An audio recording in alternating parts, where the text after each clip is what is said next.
Here's a look at Fox 35 Storm Tracker radar on this impact day. We've got a lot of rain here across North Florida. They've had inches and inches of rain, prompting a flood watch there across the I-10 corridor.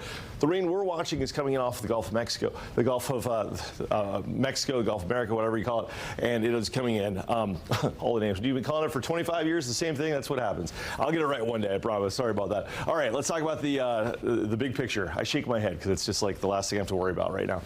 We've got some rain here across North Florida, and this will be coming in from I-10 and pushing into Gainesville and Palatka and Ocala once we get toward about 6 o'clock, so about 45 minutes away from that. This line will then push into the northern sections of our viewing area, Ocala into the Villages about 9, and then after that it'll be working into Orlando, so probably between 8:30 and about 10 a.m. Now this rain is going to be heavy at times with thunder and lightning, and it's not going to be severe per se. We just don't have those atmospheric dynamics, but it may be one of the first weather systems that you really hear the thunder and think, oh yeah, it's springtime, here we go. So we're gonna get some rain out of this one. 10 o'clock, a widespread chance for rain across the region, and then we're looking at the rain continuing through noon in Deltona, Orlando, and Kissimmee. That'll then be pushing east toward Cocoa Beach and also into Melbourne early afternoon. So the impacts will be highest between roughly mid-morning and early afternoon. But once the back edge of that heavy rain moves out, that's it for the impact day. So we're going to see it eroding from northwest to southeast.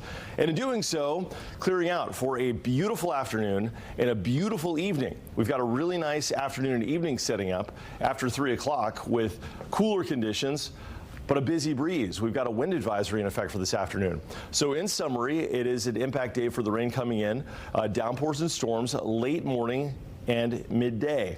So this is until the early afternoon. You can expect rain, some thunder, lightning, and what could be some wind gusts exceeding 50 miles per hour.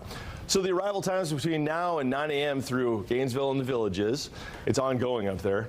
10 to 1 from Bushnell to Sanford, and then 1 to 4 from Bithlo down to Melbourne. All right, let's talk temperatures. It is 70 degrees right now in Leesburg. It is 68 degrees in Melbourne. Okay, getting out the door on this 10th of March. Yeah, it's going to be a very important forecast hour by hour because we're going to have a lot of changes hour by hour. At 6 a.m., mild and breezy with 69 degrees.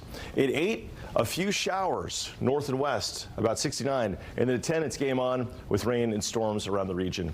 All right, the wind advisory I mentioned is until 7 p.m. for most of our region. From Lake and Volusia counties point south and east, we could see wind gusts routinely exceeding 30 to 40 miles an hour, especially as the system moves through after all the rain's over. It's just going to be a real windy time. So as you're driving around, both hands on the wheel, and a heads up there for the wind impacts. All right, next 3 days, we've got some changes ahead with warming temperatures. We're back into the 80s before you know it. Yeah, in fact, we go from 74 tomorrow for a beautiful Tuesday to about 82, 83 degrees as you get into Wednesday and Thursday. And then for the weekend, 86 to 87. So it's going to be very warm, if not arguably hot, as we head into the next 7 days. All right, this is going to be some welcome rain. We need it, and there's not much rain after this for at least another week and a half.